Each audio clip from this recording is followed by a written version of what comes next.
Hi hello నమస్తే welcome to నేటి రాత్రి. నేను మీ శివసుబ్రహ్మణ్యం.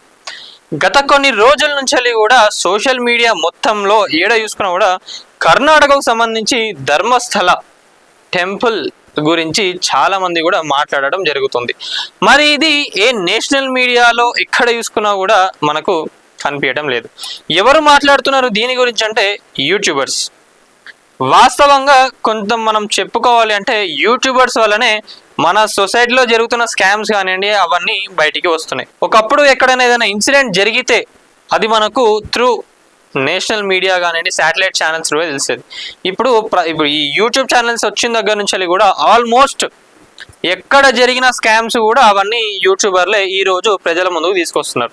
సో దానికి సంబంధించి ఇది చాలా సెన్సిటివ్ ఇష్యూ. ఎందుకంటే యూట్యూబర్స్ కూడా ఎవరైతే వీడియోలు చేస్తున్నారో దీనిపైన వాళ్ళ వీడియోస్ని కర్ణాటక గవర్నమెంట్ తీపిచ్చేస్తున్నదంట. వాళ్ళందరికీ కూడా ఆర్డర్స్ వస్తున్నాయంట వీడియోస్ తీసేయండి అని చెప్పి కూడా.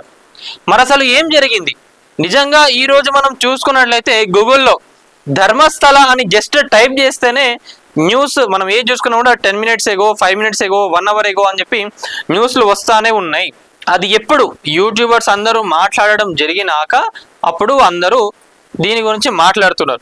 సో లేటెస్ట్గా ఈ ఇష్యూస్ నడుస్తున్నప్పుడు ఒక మనిషి టెంపుల్కి సంబంధించి ఒక వర్కర్ ఆ టెంపుల్లో అక్కడ శానిటేషన్ అంటే రివర్ అక్కడ ఉన్న రివర్ ఏదైతే ఉందో దాన్ని క్లీన్ చేస్తుండే ఒక వర్కర్ బయటికి వచ్చి 100 శవాలను పూడ్చిపెట్టాను నేను, నాకు కొంతమంది చెప్తే నేను చేశాను, నాకు ఇప్పుడు జ్ఞానోదయం అయింది, నాకు పోలీసులు ప్రొటెక్షన్ ఇస్తే దీని వెనకాల ఉన్న పెద్ద మనుషులు ఎవరో వాళ్ళందరినీ కూడా బయట పెడతామని చెప్పడం జరిగింది. అయినా కూడా అక్కడ గవర్నమెంట్ కానివ్వండి పోలీసులు కానివ్వండి ఎవరు కూడా అసలు ఇంత స్పందన కూడా లేదంట. మీరు ఏదో చెప్తున్నారు ఇది అంత ఫాల్స్ అని చెప్పి పంపేయడం జరుగుతుందంట. అది ఇప్పుడనే కాదు, గతంలో మనం చూసుకున్నట్లయితే కొన్ని సంవత్సరాల కింద సౌజన్య కేసు ఏదైతే ఉందో అప్పుడు వాళ్ళ పేరెంట్స్ కూడా చాలా ఫైట్ చేసిండ్రు.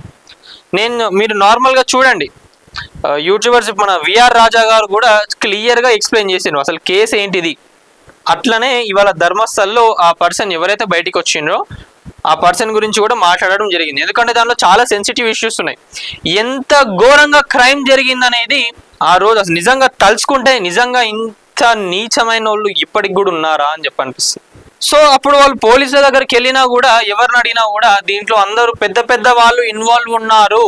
మరి ఎవరు ఆ పెద్దోళ్ళు? టెంపుల్కి సంబంధించిన పెద్దోళ్ళ, లేదా అక్కడ పొలిటీషియన్కి సంబంధించిన వాళ్ళ, బిజినెస్లకు సంబంధించిన వాళ్ళ, ఎవరు?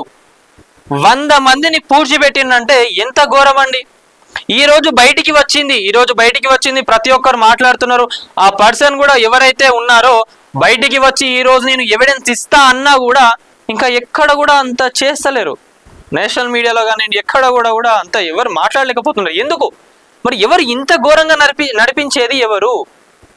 ప్లస్ ఇంకోటి ఏంటంటే ఇంకా చూడండి అందరు పెడుతున్నారు కదా, పర్సన్ కూడా వచ్చి నాకు ప్రొటెక్షన్ ఇవ్వండి నేను చెప్తా అని చెప్పి అంటున్నారు.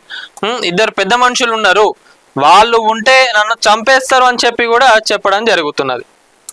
ఇవ్వండి ధర్మస్థల అని కొడితే దానికి సంబంధించిన మొత్తం వచ్చేస్తున్నాయి న్యూస్లు. అది ఇప్పుడు రీసెంట్గా ఇది గత వారం రోజుల నుంచి కూడా యూట్యూబర్స్ అందరు కూడా దీన్ని ఫాలో చేసిండు. ఎందుకంటే సౌజన్య కేసుకి సంబంధించో లేదో ఇంకో ఏదో కేసు బయటికి రావడం వల్ల మళ్ళీ ఇదంతా వెలుగులోకి వచ్చినాక మళ్ళీ ఈ పర్సన్ ఇప్పుడు సడన్గా రావడం అదంతా జరిగింది. కర్ణాటక స్టేట్ కూడా ఏమని చెప్తుంది, no officer asked to exit Dharmasthala mass burial investigation. ఇది వచ్చినాక ఎవరు కూడా బయటికి వెళ్ళొద్దు అని చెప్పి చెప్తున్నారు. ప్లస్ ఇంకోటి ఏంటంటే సో ధర్మస్థలలో ఇప్పుడు మేము చూసింది ఏంటంటే ఆల్మోస్ట్ మనం తెలుసుకున్న దాని వరకు ఏంటంటే అక్కడ చాలా మందిని కూడా అది నేను చెప్పలేకపోతున్నా, అంటే అంత ఘోరంగా క్రైమ్ జరిగింది ఆడ. మరి ఎందుకు మాట్లాడతలేరు దీని గురించి అక్కడ గవర్నమెంట్ అయినా కూడా ఎవరు కూడా? ఇప్పుడు ఆ పర్సన్ ఎవరైతే ఉన్నారో వచ్చే వరకు కూడా రానియట్లేదు, ఆ న్యూస్ అంతా బయటికి రానివ్వట్లేదు అంటే ఎంత పెద్ద మంది ఉన్నారు దీని వెనకాల అనేది ఒక్కసారి ఆలోచించుకోండి. మరి ఇంకా దీంట్లో ఎవరు ఇన్వాల్వ్ ఉన్నారు, అసలు ఎందుకు నడిచింది, ఏంటిది ఏందనేది కూడా మొత్తం తెలవాలి. ఇప్పుడనే కాదు గత కొన్ని సంవత్సరాల నుంచి కూడా 30 సంవత్సరాల నుంచి ఇక్కడ ఇంత అరాచకాలు జరుగుతున్నాయంటే దాని వెనకాల ఉండి నడిపించే వాళ్ళు ఎంత పెద్ద వాళ్ళు అయి ఉంటారో ఆలోచించుకోండి. అంటే 30 సంవత్సరాల నుంచి కూడా ఎవరిని మాట్లాడనిస్తలేరు, పోలీసులను కానివ్వండి ఇంకా మిగతా ఛానల్స్ కూడా ఇంత బయటికి రాలేదు అంటే అక్కడ సిచ్యువేషన్ ఎంత ఘోరంగా ఉందో ఒక్కసారి ఆలోచించుకోండి. మరి ఈ రోజు ఇది బయటికి వచ్చింది. కర్ణాటకలో ఒక చిన్న ఇష్యూకే పెద్ద సోషల్ మీడియాని వాడుకొని మొత్తం దేశం అంతా కూడా ఒక ఫేక్ న్యూస్ని పట్టుకొని ఆగమాగం చేసిండ్రు ప్రజలందరూ కూడా. మరి ఇక్కడ 100 మందిని పూడ్చిండ్రు, నాతోని పూడ్పించిండ్రు, ఆ ఎవిడెన్స్లు నేను ఇస్తా, వాళ్ళందరినీ పట్టుకుంటే ఆ ఎవిడెన్స్లన్నీ నేను ఇస్తా, నాకు ప్రొటెక్షన్ కలిపానని చెప్పి బయటికి వచ్చినా కూడా ఎవరు ఎందుకు స్పందిస్తలేరు?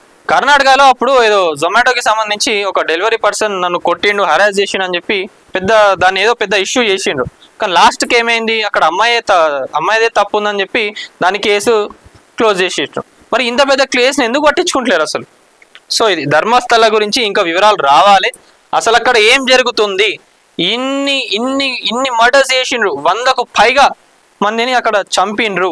మరి ఇంకొంతమందిని ఏంటంటే హరాస్మెంట్ చేసి ఇక చెప్పలేని సిచ్యువేషన్స్ ఉన్నాడు. సౌజన్య కేసు కానివ్వండి, ఇంకా మిగతా అమ్మాయిలు ఎవరు చూసుకున్నా కూడా 30 సంవత్సరాల నుంచి అక్కడ అన్ని అరాచకాలు జరుగుతున్నాయంటే ఎందుకు ఎవరు పట్టించుకుంటలేరు? ఇప్పుడు ఆ పర్సన్ ఎవరైతే ఉన్నారో, నేనే నాతోనే ఇట్లా పూడ్చిపెట్టించునని చెప్పిన పర్సన్ ఎవరైతే ఉన్నారో బయటికి వచ్చిండు కాబట్టి దీన్ని సెంట్రల్ లెవెల్లో తీసుకోవాలి. అసలు ఎవరి వల్ల ఏం జరుగుతుంది, ఎన్ని అరాచకాలు జరిగినాయి ఏందనేది కూడా ప్రతి ఒక్కటి బయటికి రావాలి. ప్రతి ఒక్కరిని కూడా కఠినంగా శిక్షించాలి. సరే, ఇక్కడ కూడా మీరు మీ ఇన్ఫ్లుయెన్స్లు యూజ్ చేసుకొని తప్పించుకోగలంలే అని అనుకున్న పెద్ద మనుషులు ఎవరైతే ఉన్నారో మీరు ఇప్పుడు కాకుండా ఫ్యూచర్లో ఎప్పుడో ఒకసారి అయితే తప్పనిసరిగా బాధపడాల్సి వస్తుంది. ఇది మాత్రం ఒకటి అర్థం చేసుకోండి. దీని వెనకాల ఉండి నడిపించిన వాళ్ళు ఎవరైతే ఉన్నారో ప్రతి ఒక్కరికి కూడా తప్పనిసరిగా శిక్ష పడేటట్టుగా జరుగుతుంది. ఇప్పుడు కాకుండా రేపో ఎప్పుడో మీ టైం అయితే వస్తుంది. 30 సంవత్సరాల నుంచి ఇన్ని అరాచకాలు నడిపించిండ్రు, అవన్నీ కూడా ఇప్పుడు బయటికి వస్తున్నాయి 1 by 1. ఎవరెవరు ఏం చేసిండ్రు ఏందనేది కూడా త్వరలో తేలుతుంది.